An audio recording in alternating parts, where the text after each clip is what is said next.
does God say about happiness as an objective? And when we talk this temptation, that's really what we're talking is not are you tempted to be happy, but temptation of making happiness the prime objective. And if you're honest with yourself, we are all there at some point. At some point, we are tempted to make happiness the top priority. So here's what we're going to do this morning. If you've got those your guide sheets in your bulletin, I'm going to step on a picture for a bit here. I have to show this. I told Ray, I said, I want a faster way to deliver bulletins. So it came up with this. So you can now get your bulletin online or by airmail. But in your bulletin, there is the regular insert in there. And you'll see that to take a look at what God says on this whole happiness thing, is divided it up into, well, I didn't divide it. We took 3 happy chaser stories. A man had 2 sons. When the younger son told his father, "I want my share of your estate now, instead of waiting until you die," his father agreed to divide his wealth between his sons. A few days later, this younger son packed all his belongings and took a trip to a distant land. And there, he wasted all his money on parties and prostitutes. About the time his money ran out, a great famine swept over the land, and he began to starve. He persuaded a local farmer to hire him to feed his pigs. The boy became so hungry that even the pods he was feeding the pigs looked good to him, but no one gave him anything. When he finally came to his senses, he said to himself, "At home, even the hired men have food enough to spare, and here I am dying of hunger. I'll go home to my father and say, 'Father, I've sinned against both heaven and you. I'm no longer worthy of being called your son. Please take me on as a hired man.'" So he returned home to his father. And while he was still a long distance away, his father saw him coming and was filled with loving pity and ran and embraced him and kissed him. The son began to say, "Father, I have sinned against heaven and you, and am not worthy of being called your son." But his father interrupted. "Quick, servants, go and get the finest robe we have in the house and put it on him, and also a jeweled ring for his finger, and shoes, and kill the calf we have in the fattening pen. We must celebrate with a feast, for this son of mine was dead and has returned to life. He was lost and is found." And there was great celebration. Luke 15:11-32.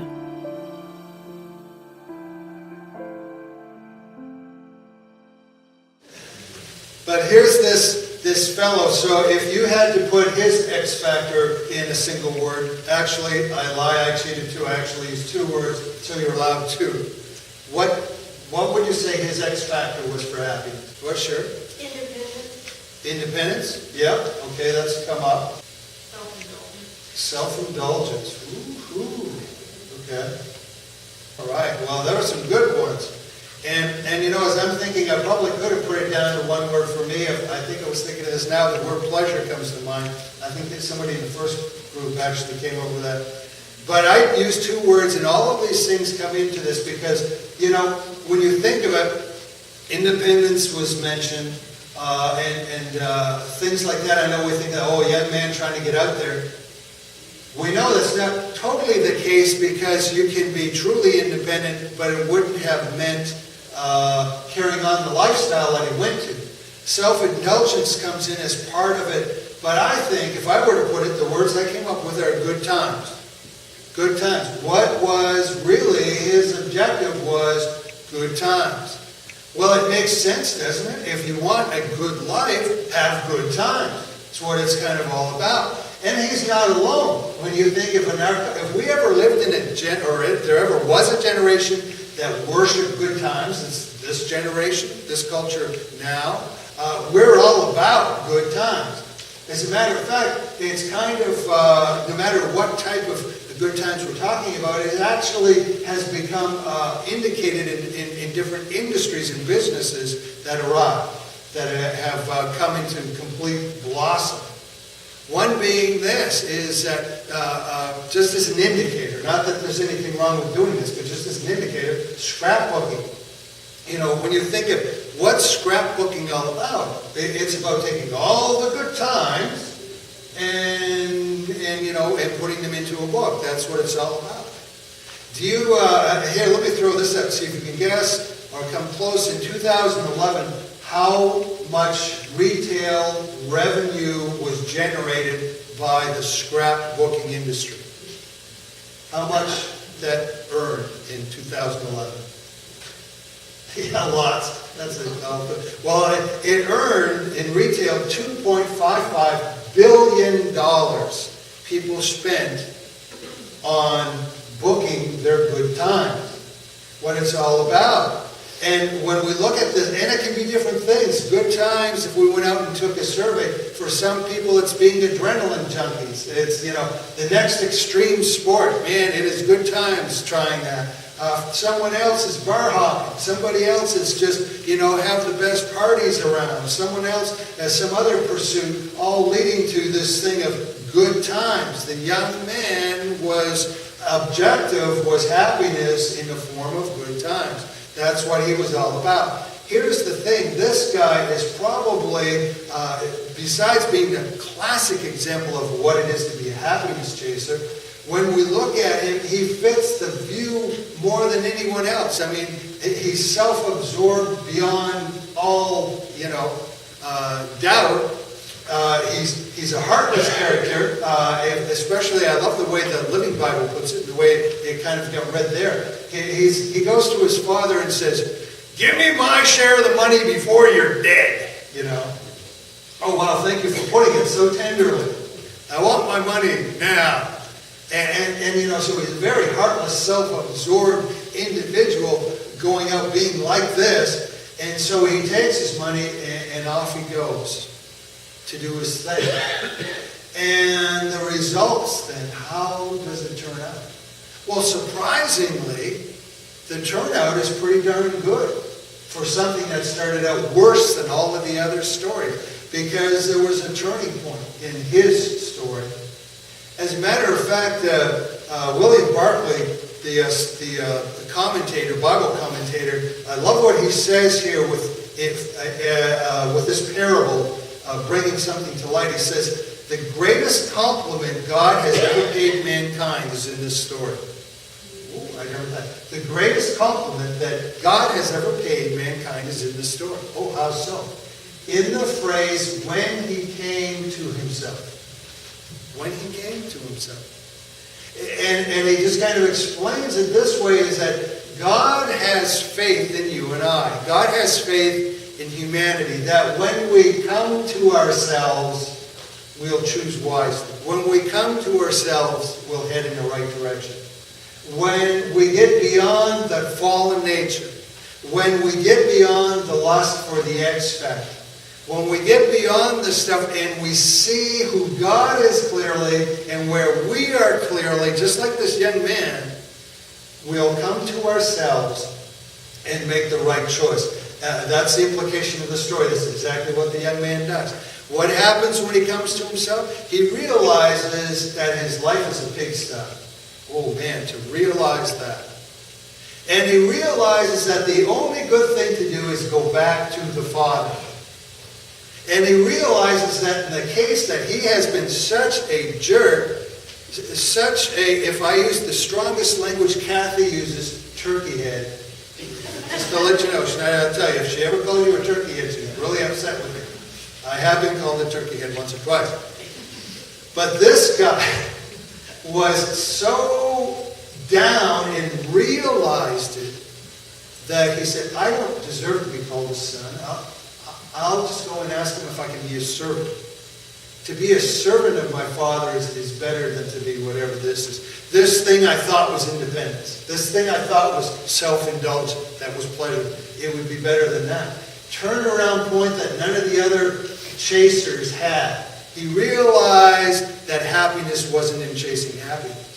So he goes, and then his father, it is beautiful. The story is beautiful. You can just picture it. He starts, and you can see him memorizing his speech all the way home. Father, I'm not worthy to be called your son. Just make me a servant. Father, and you can just see him rehearsing it as he's walking down to her. Father, I'm not worthy. Father, I'm not worthy. Just trying to get it just right. To be your son, just make me a servant. And so here he has this speech rehearsed because he's thought about it and he gets to the Father and he goes, Father, and he doesn't even get to say it. It's just, son, you're back. You were lost and now you're found. All in this story is that the right answer was there all along. And love was waiting for him all along. And the real X factor was there all along. And he just didn't realize it. But when he came to himself, that's what he found. And that's the gospel. That is the gospel. Bottom line in this, if we chase happiness, we do not find it. That's what Scripture is teaching. That's only 3 stories of many. If we chase happiness, we will not find it. So what's the big point today? That, okay, I want you all to understand, do not be happy. When you leave here, be glum. That's not what it's all about. Bottom line is, if you chase happiness, you will not find it. So how do you find it? Then how do and you find this happiness? An interesting thing in the language of the Bible, I found in both the Greek and the Hebrew, and this is strange because they're 2 very different languages, the Hebrew of the Old Testament, the Greek of the New, that something actually, a nuance works in both languages the same way. If you go back and you look and you study, now we understand happiness, at least in the superficial way. For us, happiness is a positive emotion of how you feel when something good happens. The Bible never uses the word happy in that context. And I got wondering, is there no one ever happy in the Bible? And as I look through, you find out that they use another word. Glad is used. When that emotion we're talking about, it is glad is the word that is used. Happy is used, but it's a whole other context. And the meaning is even different. Happiness, to put it, when that word is used, to put it in a nutshell, is this, that it means being blessed by God. In fact, it means being blessed to the extreme. Well, and what does blessed mean? Well, blessed, if you were to break that down and say, what does it mean to be blessed by God? In a nutshell, it would mean this, to be enriched by God. In whatever form it needs to be enriched by God. So happiness then means not a passing emotion when the word is used. It means that God enriches you to the extreme, putting it all together.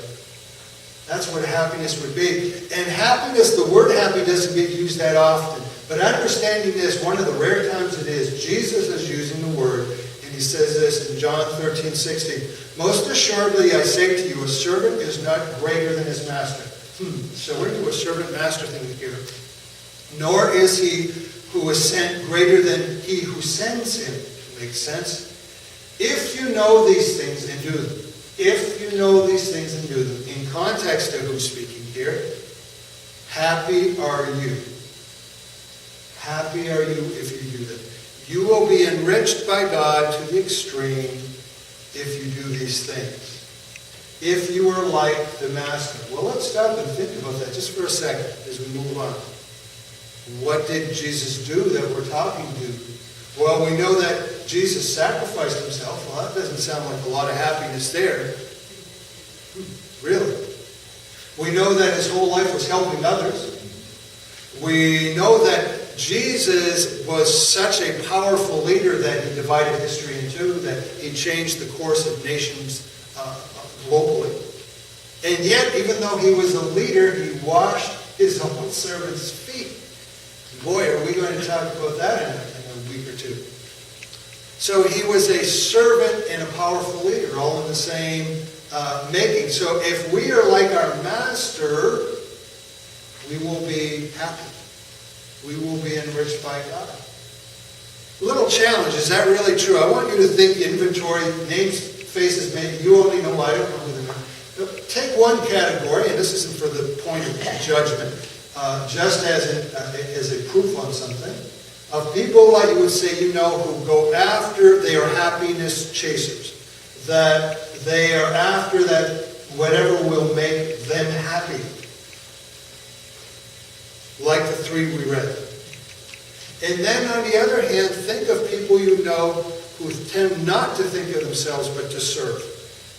And their whole life has been, as far as you know, in some way or another, serving other people. Now, as you balance these two, which group to you would say look like they are happy? The self-absorbed? The happiness chaser? Or the servant? Well, according to Jesus, it's the servant. It's the servant. Jesus put it another way, and I'm going to get you to finish this Bible quiz, okay? Matthew 10:39. He who finds his life will what? And he who loses his life for my sake will?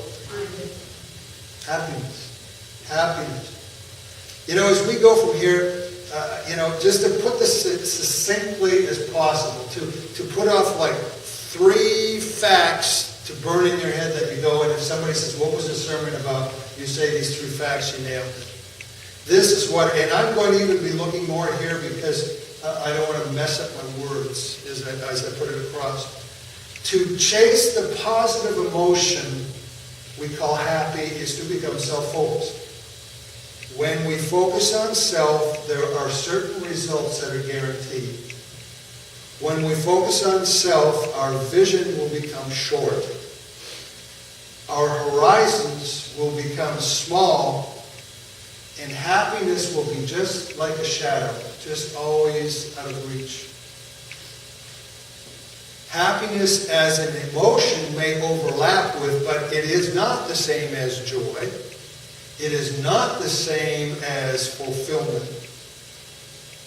Chasing happiness is a foolish objective, but it can be a wonderful consequence. It's a foolish objective, but it can be a wonderful consequence. And here comes the big. That's like, even if you don't remember all the little points, remember this one. If you want happiness, serve. If you want happiness, serve. And if you want happiness that no one could ever take away from you, serve Christ.